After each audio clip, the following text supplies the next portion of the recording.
Sadhguru. India is well known for spirituality and has witnessed many realized masters who have worked for the upliftment of mankind. Even today, you are here amongst us, and many other gurus are there. Still, India is in such a bad state. Why? India is the way it is right now because still it's in God's hands. Unless you take it into your hands and do something meaningful in this country, it will remain this way or get worse. Now, if you really are concerned about the national situation or your social situation, it's very, very important that you take it into your hands in a committed way and really do something about it. Some time ago, when I was just 15 years of age, I happened to read this passage by Swami Vivekananda. He said, "Give me 100 people who are truly committed, I will change the face of this country." It made me feel so ashamed. In such a large country, couldn't he find 100 people committed for what all of us want? A man like Vivekananda doesn't come every day. When he comes, he could not find 100 people. What a shame it is. Not for him, for us as a nation. Since that day I thought, at least as a tribute to Vivekananda, we must create 100 truly committed people. And today, I can say very proudly, and it's a very joyous for me to say this, that today we have hundreds of people who are truly committed to make this change happen. The change is beginning to happen, but not enough. It is not enough. What I see is 100 people are not enough. Today we need 1,000,000 people who are really committed. Only then something really worthwhile will happen in this nation. All of you who are here today, I request you, beg you and plead with you that in whichever capacity you can, in whatever sphere of life you are, please commit yourself to create a beautiful situation in this country, which is a part of this world anyway. Please do that, because without this commitment, thinking, people are saying this is all divine plan. Because your stomach is full, you can talk this kind of philosophy. If you had your stomach empty, you would have your own plan to get your food. Isn't it so? Now life is comfortable for some people, those people are saying it is all divine plan. Now, once you have taken one part of your life into your hands, you cannot leave another part to somebody. See, for example, one big bane in this country right now is the huge population.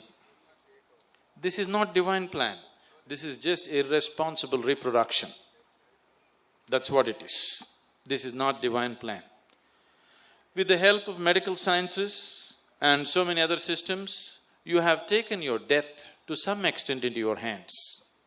When you take your death into your hands, you must also take your birth into your hands, isn't it? When we have taken death into our control, should we not take birth also into our control? Now, you want death to be in your control, but you want birth to be in God's control. This will not work. Leave both to His control, He will maintain the balance. Once you have taken one, you better take the other also. The calamity that you see in this nation is not because of divine plan.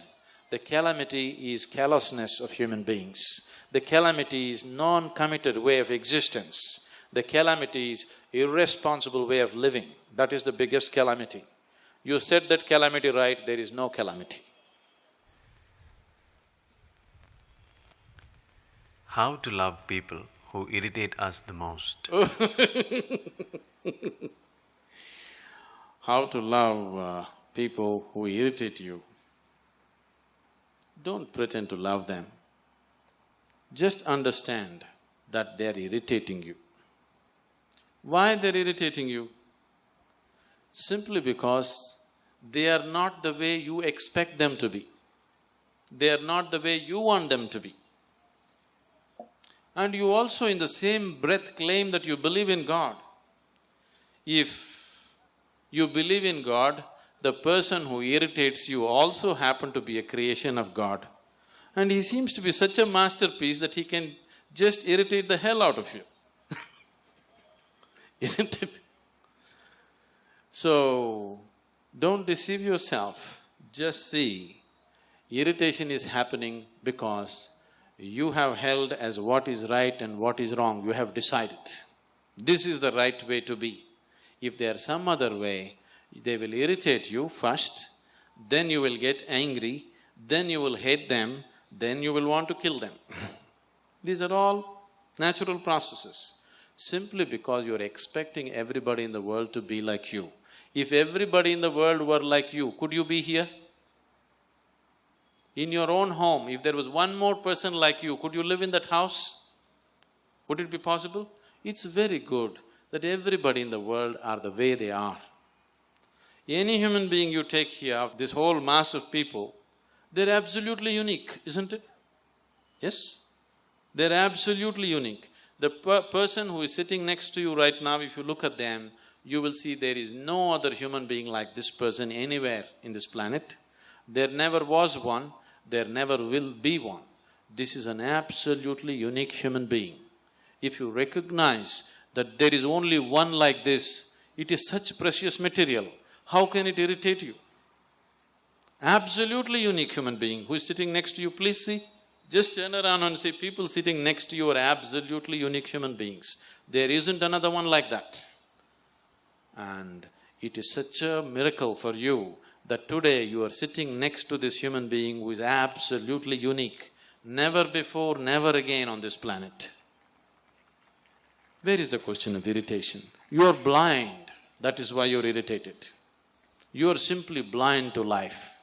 You have not opened your eyes and looked at life. That is why you can be irritated. Otherwise, how can anybody irritate you? What is the difference between mind and Atma?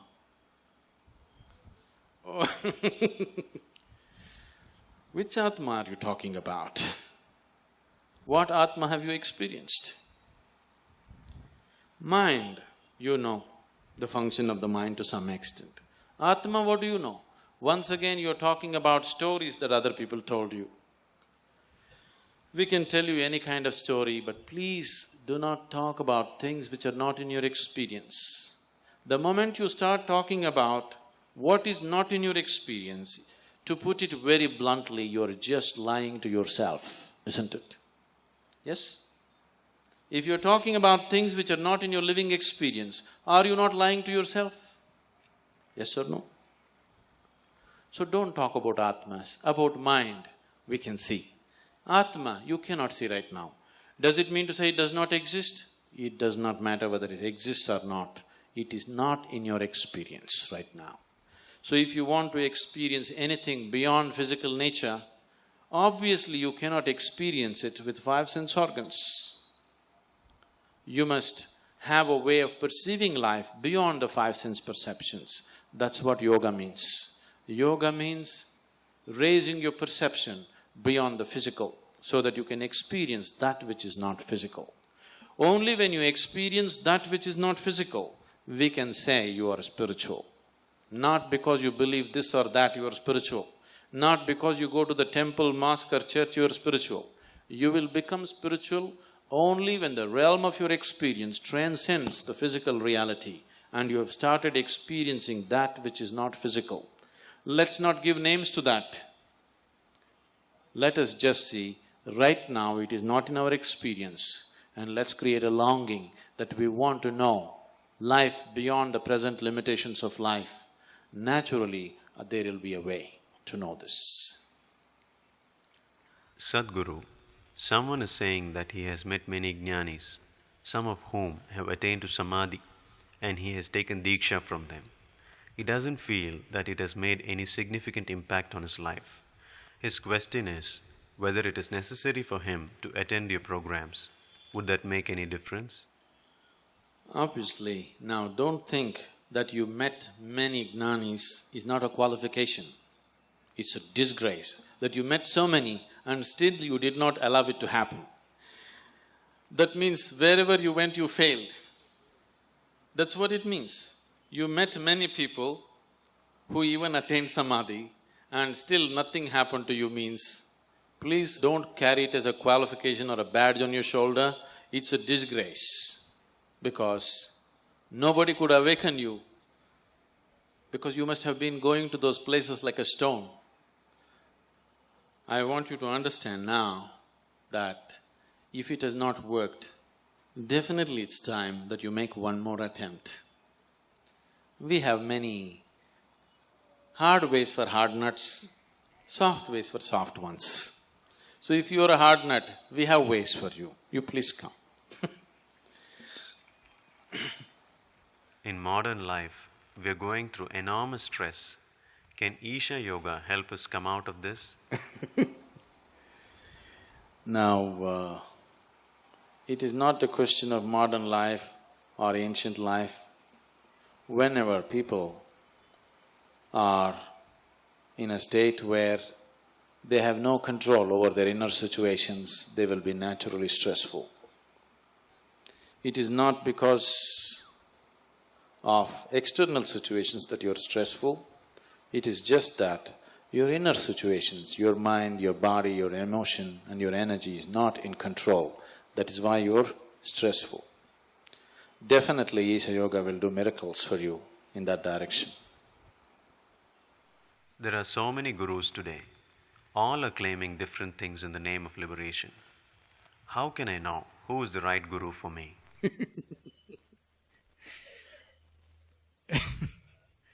I am not claiming anything. Nor do I want to be your guru. No guru, if there is one, is ever desiring to be your guru, okay?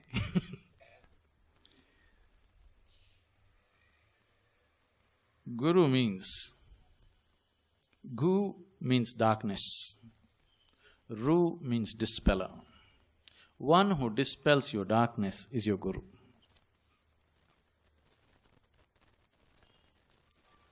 Now, he dispels your darkness not because he desires to be your guru. He dispels your darkness because he has the necessary light within himself. Now your question is, okay, there are so many of them, which one should I choose? This question is like, which soap shall I use? Lux, Hammam, Nirma, which one?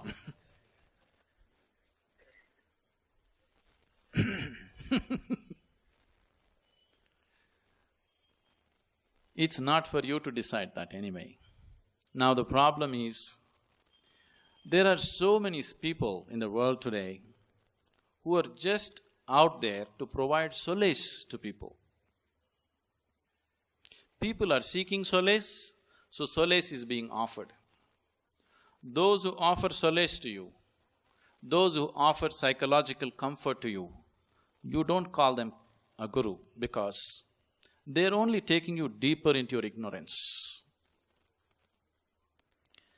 If you sit with your guru, if you're very comfortable, he's not your guru. If you sit with him, you feel threatened. Who you are becomes so insufficient in his presence. Who you are trembles in his presence, then he is your guru. In his presence, if you're comfortable, he is not your guru because he is only supporting your limitations. He is not threatening your limitations. In his presence, you don't know what to do, he is your guru. In his presence, you know what to do, he is not your guru. In his presence, you don't know what to do, but still everything happens, he is definitely your guru. This is not something that you judge. But right now there is a need to judge because so many of them are coming. I don't know how many more people have spoken in the same grounds. I know every day they're barging into your homes through the television and claiming all kinds of things. most of the time offering you solace, encouraging your limitations. Anybody who encourages and sustains your limitations, anybody who tries to make you feel comfortable is definitely not your guru. A guru is somebody who threatens you. A guru is somebody who destroys you the way you are so that you can become the way the Creator intended you to be. You don't seek a guru, first of all. You create a longing. You create a deep longing to know. A guru will happen to you. You don't seek going about choosing which is a better guru. You don't choose. You just create a deep longing. What you call as guru will happen to you because guru is not a person. A guru is a certain space, a certain energy. It can only happen to you. It's not somebody you meet. It is not somebody that you shake hands with. It's not somebody that you bow down to. It is not somebody to whom you go and beg for this or that. That space, that energy which you refer to as guru will happen to you. It will overwhelm you. It will destroy you the way you are so that you will become unbounded. You will become the way Creator intended you to be. In the name of religion, so many conflicts have happened. Is it necessary to have so many religions? Can't there be just one universal religion? I think we have already answered this question in many ways. Why should there be a universal religion? I would like to see, there are 7 billion or 6 billion people in the world. I would like to see 6 billion religions. Only then it'll work for you. Because religion is a very intimate process. It's an inward process. It is not something that you do on the street. It is something that you do within yourself. We don't need one religion, we need billions of religions. Each individual should see which is the way for him to seek his ultimate nature. He need not form a group, whether the group is 5 people or 10 people or million people, it has no meaning. Religion is something that you do within yourself, not on the street.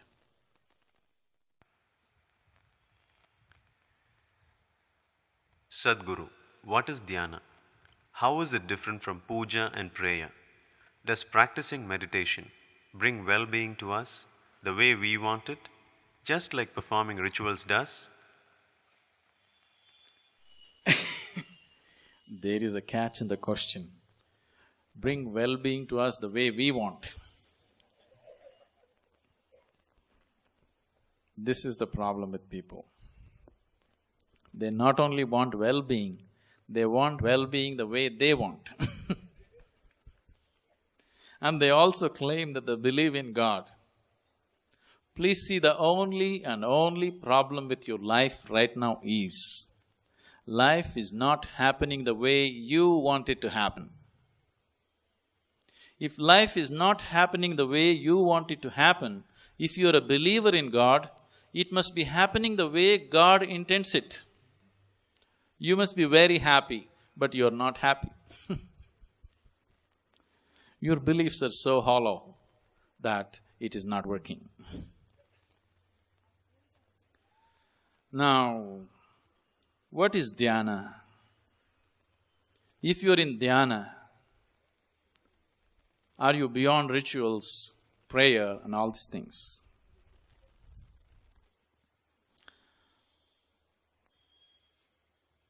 Dhyana means to be beyond the limitations of your body and mind. When you exist here as a body, as a mind, your suffering is inevitable. If you're happy, it's an accident, I'm telling you. Because the process that you refer to as body, the process that you refer to as mind, is not in your hands. It is always subject to all the forces of duality in the existence. So, you being happy or unhappy, peaceful or not peaceful, is no more yours. It is just the situation which decides this. So meditation means to transcend these two limitations of the physical body and the mind, so that you exist in that state where the body and the mind are not deciding the quality of who you are right now in this moment.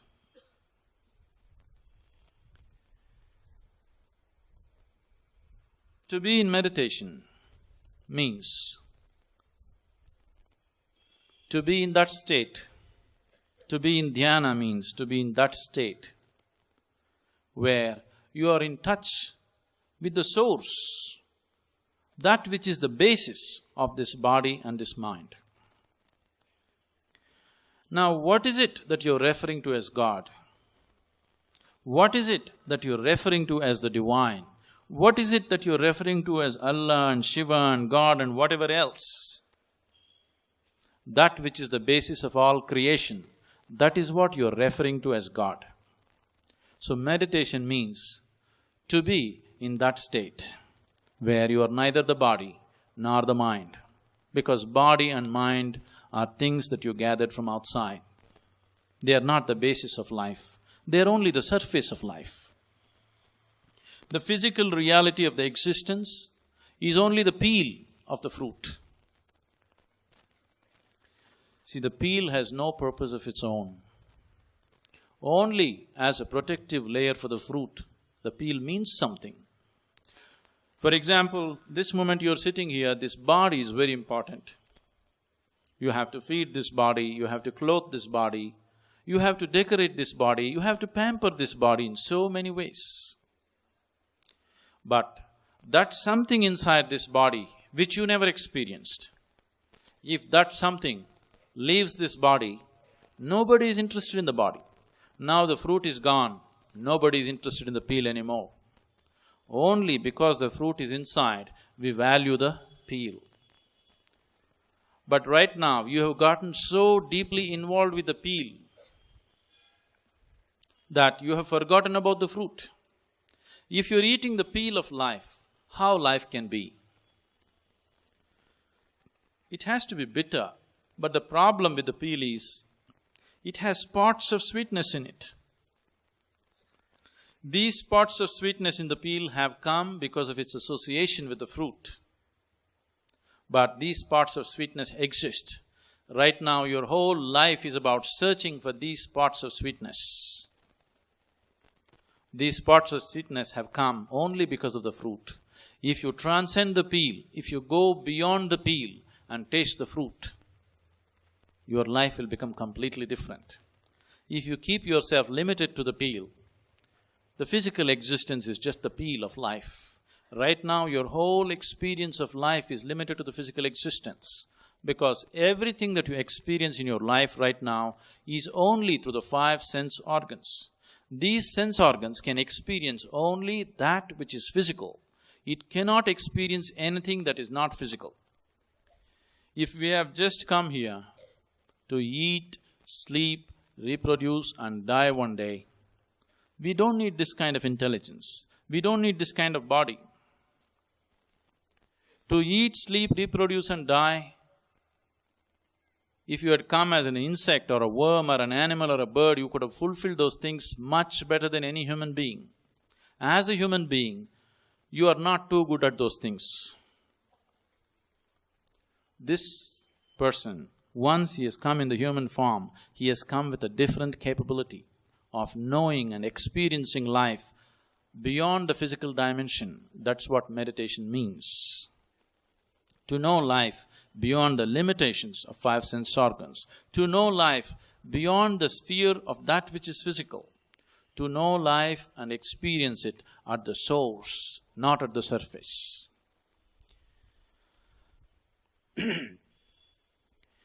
Is it not enough for me to pray? Your prayer is just 99% of the time is just an expression of your fear and greed.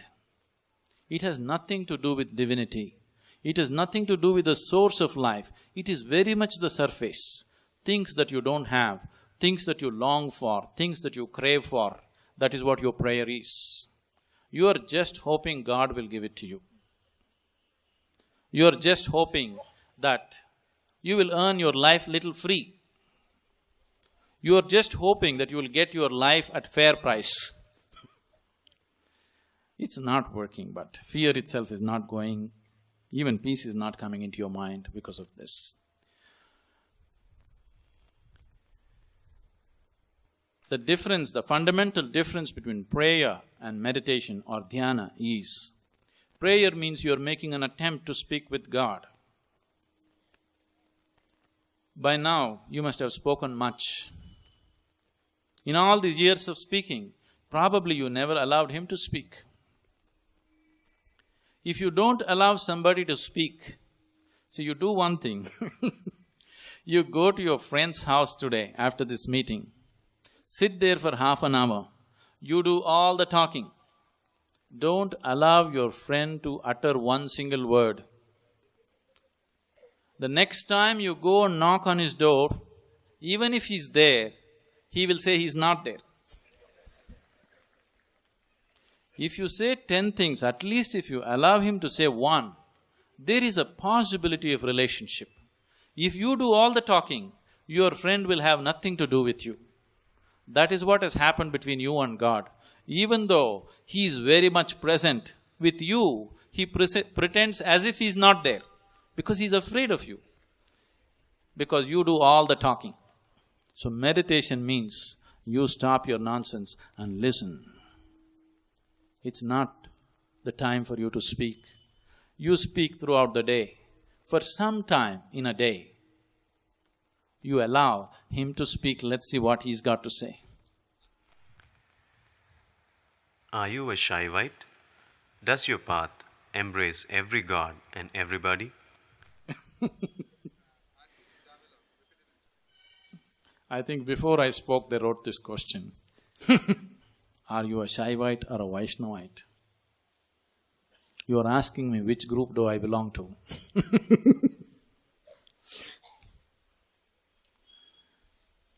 I am a kind of person that no group will like. Because in many ways I am a threat to all groups.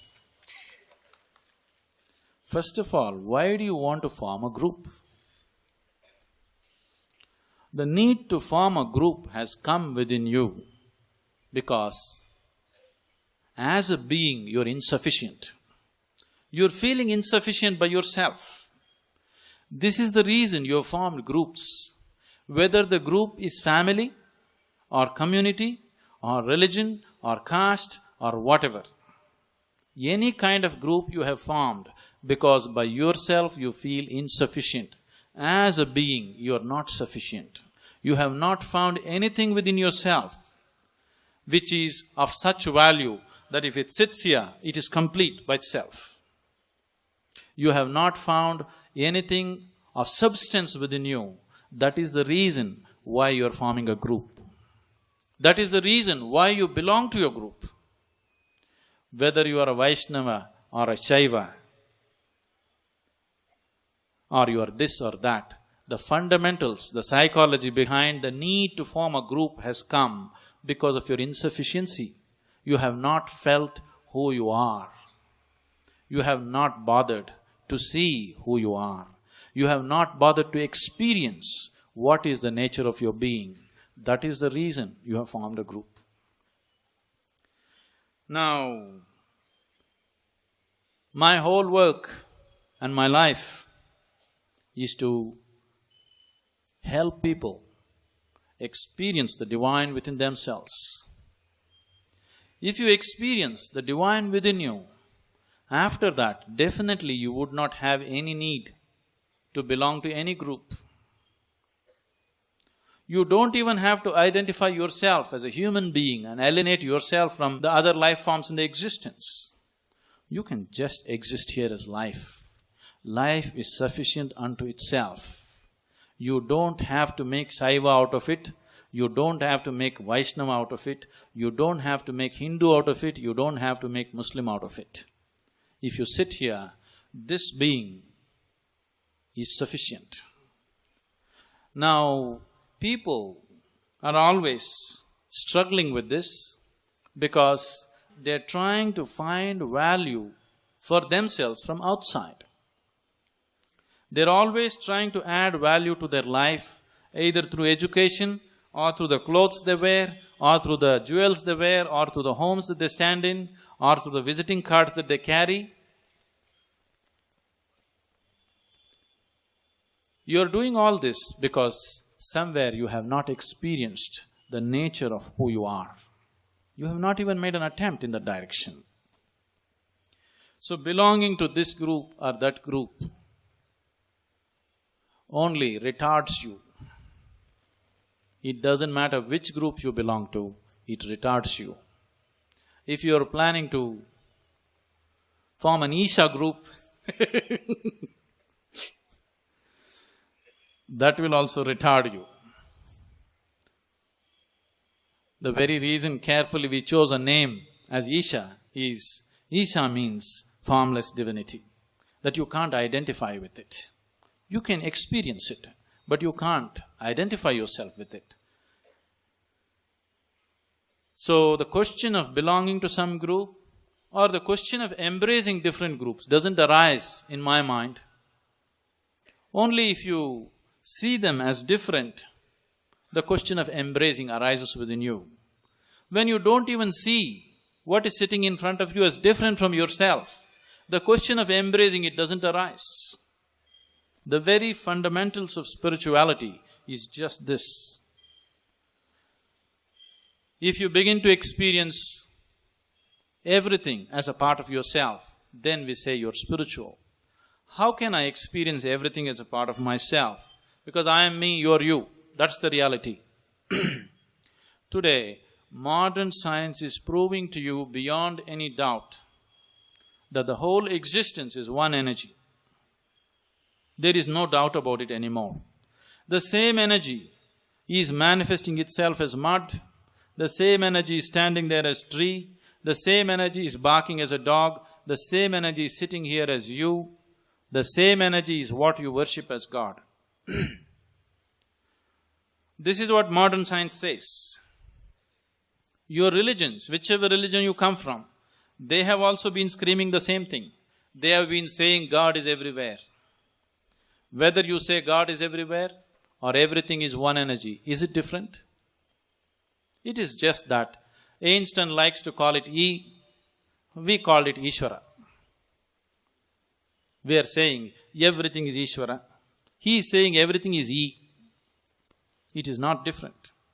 So if everything is that, why is it that you're not experiencing it that way? It is simply because you are deeply enslaved to the process of sense organs. The sense organs can experience anything only in comparison with something else. Only because you have seen darkness, you can feel the light. That's the nature of your eyes. Only because you have heard a situation where there was no sound, now you can hear the sound. If I feel this is cool, only because my body is warm, I can feel the coolness of this steel rod. Everything that you experience through the sense organs is only in comparison with something else. So once you're enslaved to the sense perception, once your experience of life is limited to the sense perception, naturally you experience the world fragmented into million pieces. You don't see the oneness of the existence. Now, if you transcend your sense perception, naturally you feel and experience everything as a part of yourself. Once you experience everything and everybody as a part of yourself, after that nobody has to tell you how you must live here. Nobody has to teach you to be good. See, from the moment you are born, people are teaching you moralities. Be good, don't harm this person, don't kill that person, don't rob that person. Suppose you experienced all the people who are here as a part of yourself. Does somebody has to teach you such morality? Is there a need for such morality? So that is what spirituality means. If you have tasted anything which is beyond the physical limitations, you cannot belong to any group. See, that which is everywhere, with what will you compare it with? Once you have no comparison, you cannot experience through the limitations of sense perception. You can see it this way. Once it so happened, there was a philosopher fish. What? A fish, a philosopher? Yes, a philosopher fish. See, everybody is a philosopher. Please look at yourself. You are also a great philosopher. There is a drunkard on the street. You stop him and ask him why he is a drunkard. He has a great philosophy as to why he is drinking. Yes? Is it so? You stop a thief and ask him why he is a thief. He has a solid philosophy as to why he is into this. Everybody has solid philosophies to support whatever nonsense they are doing in their life. Without a philosophy, you cannot continue your nonsense, please see. If you have no philosophy, you cannot sustain your nonsense. At every moment, you have to become aware. At every moment, you have to think, why should I do this? But once you have a philosophy, you can just continue your nonsense endlessly. So there is a philosopher fish. One day he is sitting in one place, very miserable, in great distress. Another fish came this way, looked at this philosopher fish and asked him, "Philosopher, why are you sitting like this? You seem to be in great distress. What is the reason for your misery?" The philosopher fish said, "Don't bother me, I'm in real trouble." "What is your troubles, please tell me?" The philosopher fish said, "Wherever I go, people are talking about oceans. I wanted to see the ocean, so I traveled in every direction possible, but I don't see the ocean. Where is it?" Now the problem is, he is also a part of the ocean, that's the problem. If he was outside the ocean, he would have gone and seen the ocean. Now that he is a part of it, he has no way to perceive it. Right now, your problem with divinity, your problem with God is just this. You are breathing it, you are eating it, you are walking upon it. So you don't know. You don't know how to perceive because your perception is limited to 5 sense organs and it needs a comparison, it needs a background, it needs a foil, otherwise it cannot experience.